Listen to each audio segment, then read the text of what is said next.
You're listening to Success Up North.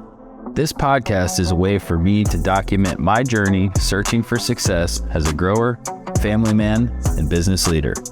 I'll link with other leaders to highlight how they manage to do the boring work consistently and create their own version of success.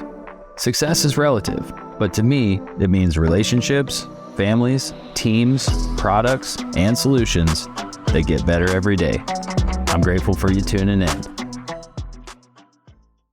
The reasons why I know growing is the niche for me and that being a grower is the foundation of my identity. Number one, when the going gets tough, the drive to pull off the next bumper crop gets me going despite adversity. When everything seems to be off, the thought of the next crop or harvest, gets me jump started. Like I got something. I got a mission. So growing is something that I can do despite a lot of challenges. Number two, when I talk to other growers that have a similar passion, it gets me more amped up than almost anything else in my life. When I hear anecdotal stories from others, they hit me right in the grower feels. Sometimes I get goosebumps. Rare occasions, I might even tear up. Being that emotional about something is a hint that this is more than just a passion. It's my purpose.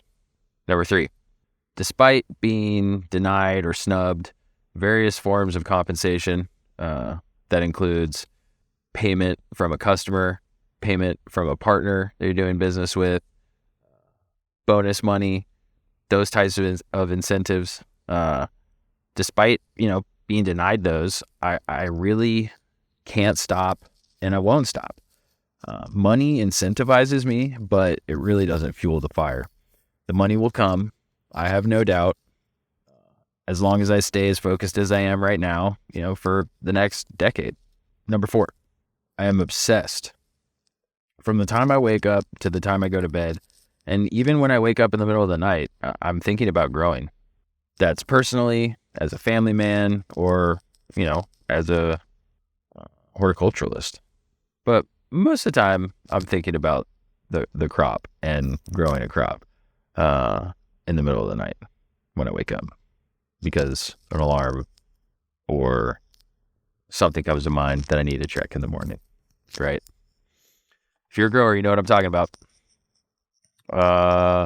Number five, I will stop at nothing to be satisfied with the last crop I've grown. That includes doing extraordinary things and making sacrifices to get the job done. The reason I know growing will be a lifelong pursuit for me is I can't seem to be completely satisfied with any crop's outcome. Number six, all the people I grow close to outside of my family seem to be growers or folks that serve growers or did grow in their past. It seems hard for me to relate to non-growers because growing is a way of life. It's an identity. It's not just a profession, at least to me.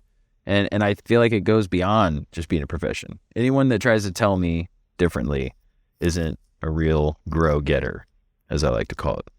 Number seven, I am reinvigorated each time I physically work in the crop alone or with the team. It's like doing it for the first time. Feelings of amazement, curiosity, growth. And I don't think I'll ever get over having that feeling. Number eight, I have an overwhelming drive to share everything I've learned and will continue to learn with those that want to listen. I'm constantly wanting to share new developments and things that I think have helped me. And that to me says that it's something more than a profession for sure. And it's the right niche. Number eight, I can picture myself as a 90-year-old man walking the crops in my third generation family operation. 90-year-old me won't be completely satisfied either, unless I put in the daily effort that I deserve every day until that point. And what I mean by I deserve to put in that kind of effort. Like my future self deserves my present self putting in the effort. At least that's the mindset I have. Number 9, I am seeking and filing away knowledge from every aspect of the business, including processing, administration, wholesale, retail sales and marketing, compliance, finance, and leadership. What's working, what's not working, how it could be better. 10 years from now, it would be unreasonable for me not to be skilled enough to profitably lead a vertically integrated cannabis business with the amount of learning and doing that I'm doing each day. And I will do over the next, decade.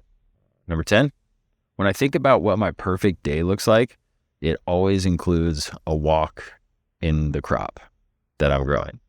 It also includes spending time in the crop with my family and sharing all the wonderful things I've learned about nature, and that being a steward of nature is a lifelong pursuit that anyone can reap rewards from. Trying to instill that mindset in, my kids, even in my wife, is something that I really enjoy, and it's part of like my perfect day when I think about what that looks like. Number 11, even during my darkest times and lowest moments, I find peace just being alone in my crop. It's almost like the world slows down and I can process differently. I forget about all the things that really don't matter that may be overwhelming me, even if it's related to the crop I'm sitting in.